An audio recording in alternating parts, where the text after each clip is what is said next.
It seems like Prince Harry can't catch a break with his father.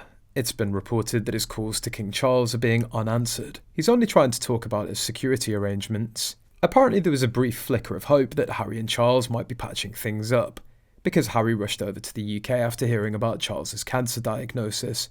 And for a moment it seemed like the two may be reconciling, but lo and behold, when Harry returned to the UK for an Invictus Games anniversary event, did he manage to get any one-on-one time with his father?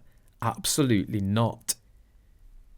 The poor lad was probably sitting there clutching his phone, wondering why Charles couldn't spare a moment from his busy schedule to chat with his son about anything other than his own issues. One would think that Harry, in all his magnanimity, may have called up his father to ask how he's doing, maybe inquire about the family's health, or even talk about something as trivial as Britain's recent success at the Olympics. You know, father-son bonding. But no, instead it's all about Harry's security. The guy's been on a crusade for ages about his personal protection after he stepped away from royal duties and lost his right to taxpayer-funded police protection. Naturally, Harry thinks that his dear old dad, King Charles, should swoop in and solve all of his problems, but Charles isn't picking up the phone. Sources close to Harry have been quick to tell the press that Harry feels frightened and isolated. They claim that he's determined to protect his family, which is lovely and all, but doesn't it seem just a tad selfish? How about picking up the phone just to ask Dad how he's feeling? Maybe express some interest in the family's well-being instead of his own endless self-inflicted drama? But no, it's all about security. Naturally, these sources are shocked that Charles isn't taking Harry's calls. Harry and Meghan have spent the past few years throwing shade at everyone from William to Catherine, and even Charles and Camilla.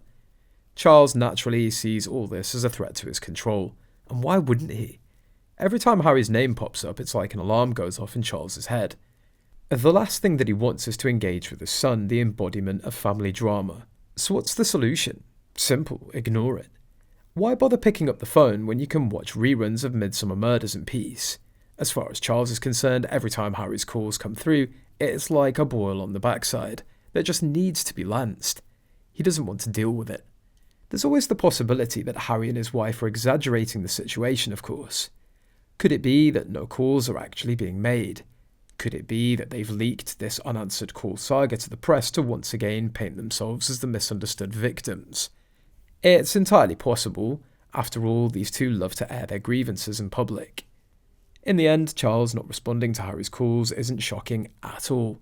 It's yet another chapter in the ongoing saga of Harry and Meghan's complicated relationships, filled with egos, control issues, and endless drama. After all, if there's one thing the Sussexes have mastered, it's playing the victim card.